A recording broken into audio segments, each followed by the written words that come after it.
Hello, and welcome to the Lucy Liu Show, the fueling station for your mind, business, and life. And now, here's your host, Lucy Liu. Hello, beautiful souls. How is everyone doing? I know in this special time, a lot of things are going on in the world, so it's really important to make your mental health a priority. Yes, you may have feelings, and know that your feelings are valid.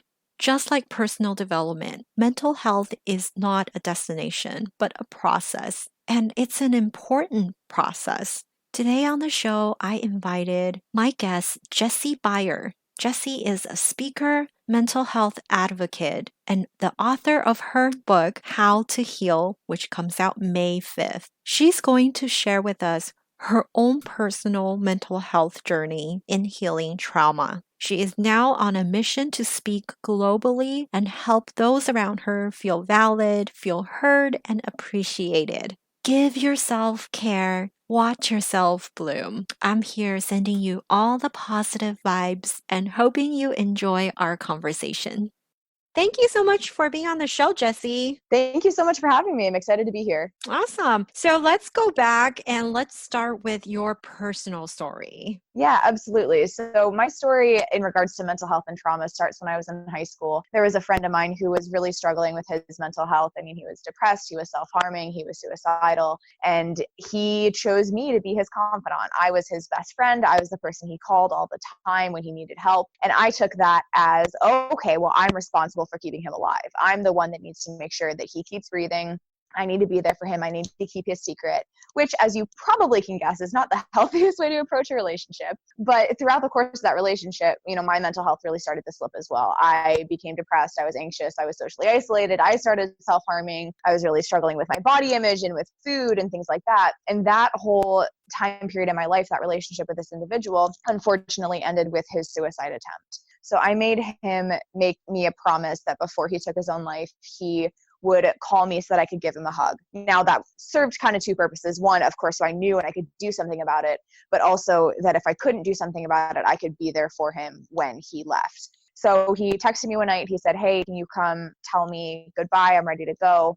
And I ended up calling the police on him to prevent his suicide attempt. And that whole relationship, that whole night of his suicide attempt and me calling the police is just stemmed in so much emotional turmoil. I mean, sure you can imagine emotions were running incredibly high. I knew how betrayed he felt because I know how much I would have hated him if he did that to me.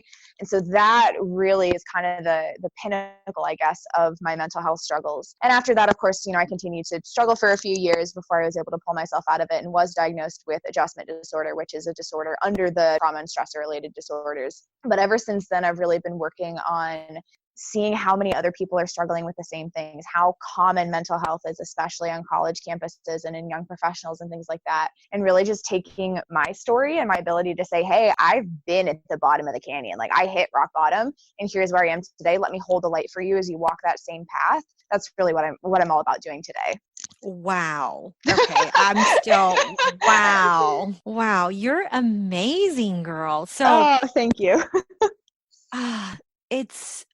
I always tell my client, when you're at rock bottom, you have so much potential, right? From a scale of 1 to 10, when you're moving from 7 to 8, you don't really feel that difference. But when you go from like a 2 to 8, your entire life transforms, right? Absolutely. And you feel a world of difference. So what made the difference for you? That's a really difficult question. And I've been asked this so many times. And honestly, it just comes down to the fact that I knew that I had so much more life to live left. There was something inside of me, some little voice that I hadn't managed to squish yet with all of my other struggles, that was saying, you are made for more than this. You're destined to make a difference in the world. You're made for bigger things. And just listening to that voice little by little and making choices of, hey, I'm actually going to eat breakfast today instead of not eating breakfast. Just the little things started to build up and build up and build up until honestly where I am today. And really throughout that journey, it was also seeing how many other people were struggling, like I mentioned. And of course, would start talking and they'd say, oh, well, I feel this way, or I've seen this, or I've been through that. And I'd be like,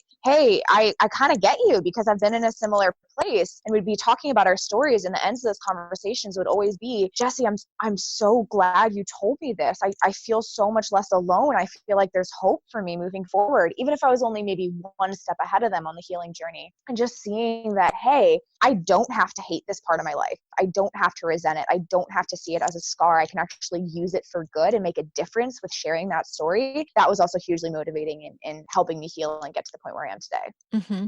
So what's one thing you wish you had known when you began? I wish I had known how many different types of healing methods there were. I thought, and I know a lot of people think, because I've heard this from a lot of people as well, that if you want professional help, you go to talk therapy and you sit on someone's couch and you spill your soul to them in this tiny room with maybe a window. And that's what I thought there was. So I went to one day of talk therapy when I was healing from all this. And I was so uncomfortable that I literally ran out of the building and never went back.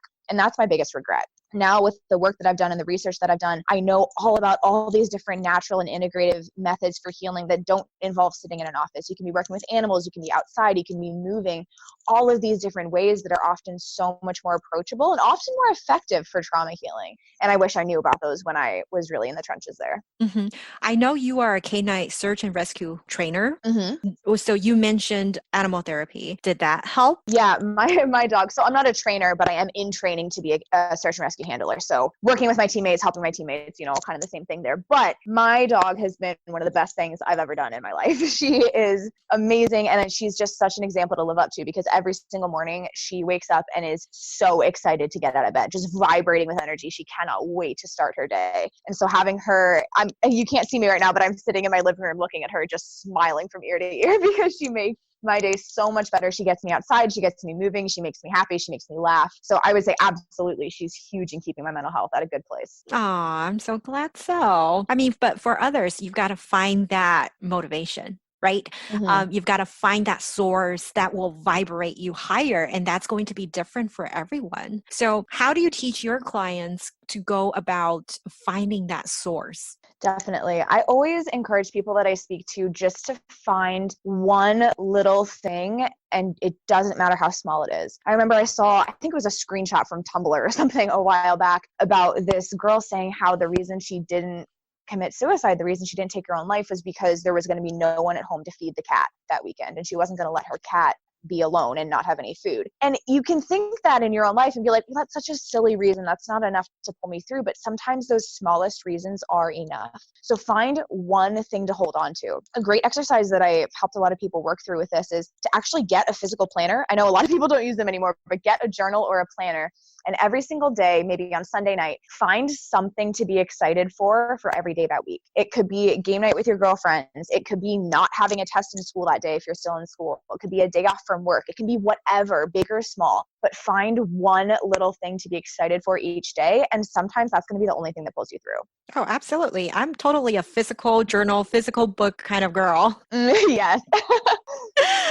Oh, love it. So you have a book coming out. I do. It comes out next week on May 5th. I'm very excited about that. Ah, amazing. It is a guide to 9 natural therapies you can use to release your trauma, right? You're teaching people how to heal. Can you just give us maybe a couple tips? Definitely.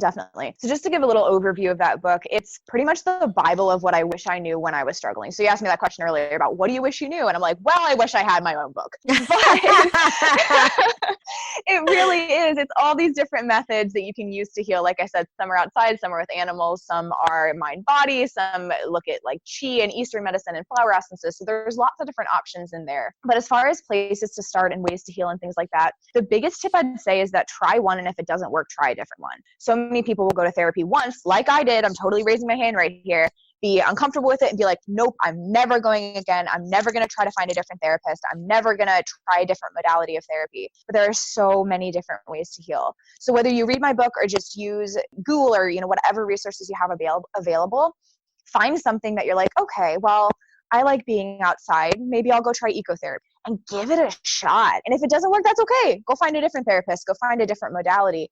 But I highly, highly recommend that anyone who's struggling gets that professional help. It's good on so many levels because A, they're skilled in what they do. Like they went to school for years specifically for what you need them to do.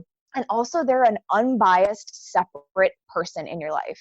They are not emotionally invested in you. They do not, I mean, they care on a human level, but they really don't care what happens in your life. There is that boundary there. And that is so, so helpful, because there's going to be no judgment. There's going to be no shame. You're not going to have to worry about, oh, well, I spoke to this family member, but I have to see them at dinner on Thursday night. So can I really tell them what's going on in my life? There's just that boundary and that barrier there. And that is such a good relationship to have in your life as you are healing.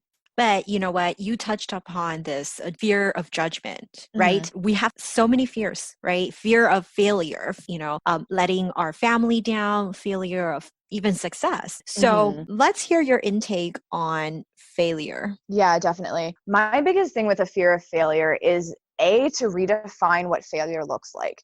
Because for me, especially related to mental health, I saw everything I did as a failure. So if I didn't get a perfect score on that test, I was a failure. If I didn't win the soccer game, I was a failure. I'm referencing things that I did in high school because that's when I was, really struggling with my mental health. But whatever you're doing now, if you aren't perfect, that's a failure. And that's how I felt back then. But now I've done a lot of internal work, and I see that a failure can be turned into such an opportunity for growth if you can find one thing to pull from it.